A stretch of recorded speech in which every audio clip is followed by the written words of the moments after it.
Anies Rashid Baswedan, begitulah nama lengkapnya.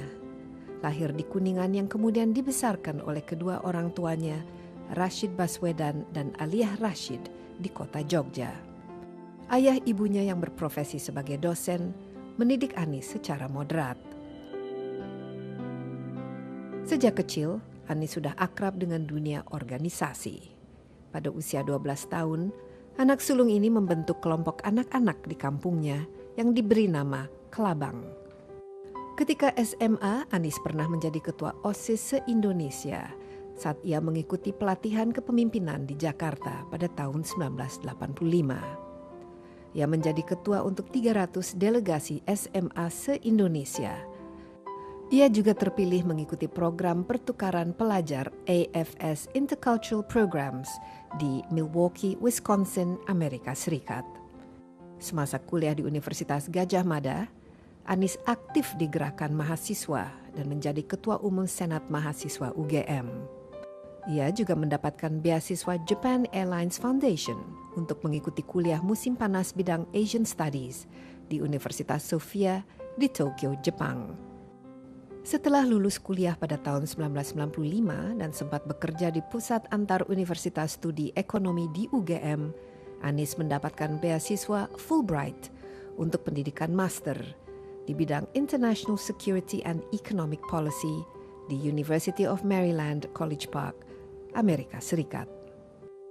Sewaktu kuliah di Amerika Serikat, dia dianugerahi William P. Cole III Fellow di Maryland School of Public Policy, ICF Scholarship, dan ASEAN Student Award. Di Amerika, Anies juga aktif di dunia akademik dengan menulis sejumlah artikel dan menjadi pembicara dalam berbagai konferensi. Sepulangnya ke tanah air, Anies bekerja sebagai National Advisor bidang desentralisasi. Ia pernah juga menjadi peneliti utama di Lembaga Survei Indonesia.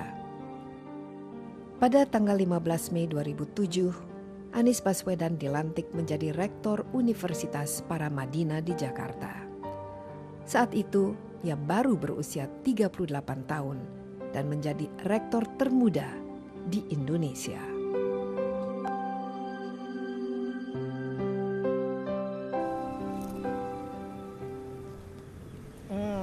Akhirnya minum juga. Minum teh di bawah pohon di Jatiluhur. Jarang nih kayak gini. Jarang sekali bisa dikatakan. Pengalaman baru sendiri. Tapi Anies, saya tertarik ya, kita bicara mengenai pendidikan dan menciptakan pengajar-pengajar muda ya, yang diharapkan bisa menjadi bibit-bibit unggul manusia Indonesia itu sendiri. Tapi kok saya lihat sosok seorang Anies Baswedan itu sendiri ya, orang tuanya juga guru dan kakeknya juga sangat berpengaruh ya terhadap berdirinya negara ini. Ini pasti Anies juga adalah sosok yang menjadi begini karena pendidikan, karena bagaimana orang tua memberikan kesempatan dan perhatian. Bisa cerita? Iya, apa yang Anda lihat di apa yang kita kerjakan itu tidak lebih dari refleksi pahala mereka.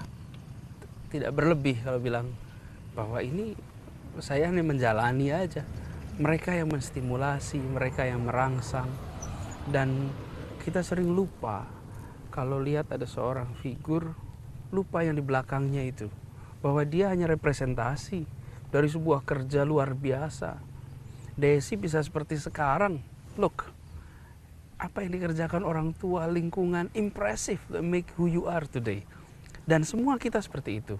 Hanya saja seringkali kita lupa lingkungan itu. Nah, saya merasa bersyukur bahwa saya tumbuh di lingkungan keluarga yang kedua-duanya pendidik, lingkungannya juga di Jogja itu lingkungan pendidikan.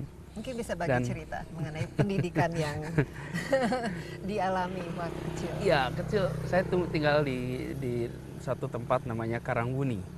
Itu kabupatennya Sleman. Saya tumbuh besar di sana, lingkungan yang sampai SD kelas 2 atau kelas 3. Di tempat kami itu belum ada listrik.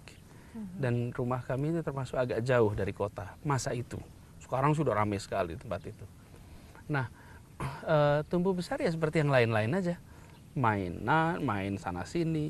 Tapi orang tua saya itu selalu menekankan untuk tidak hanya fokus di pelajaran, tapi harus aktif. Jadi kami itu aktif. Dan orang tua saya tidak pernah melarang saya bolos kalau untuk kegiatan.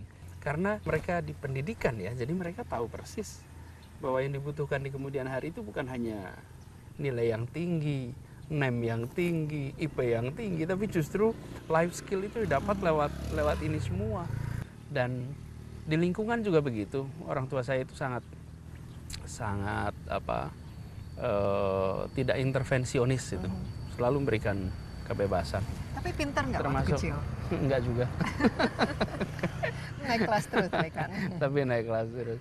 Jadi biasa-biasa aja. Dan saya malah justru merasa sesudah fase belajar saya di level pasca sarjana, baru kemudian dedicated untuk sekolah saja.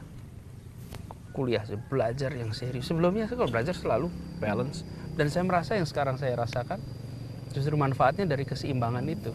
Tapi kenapa tiba-tiba setelah pasca sarjana? Biasanya kan kebalik ya, setelah pasca sarjana mungkin orang berpikir bagaimana mendapatkan pekerjaan dan lain sebagainya. Tapi saya lihat Anies justru mendapatkan scholarship ya, mendapat di Amerika ya, Fulbright scholarship itu kan nggak gampang ya untuk mendapatkannya.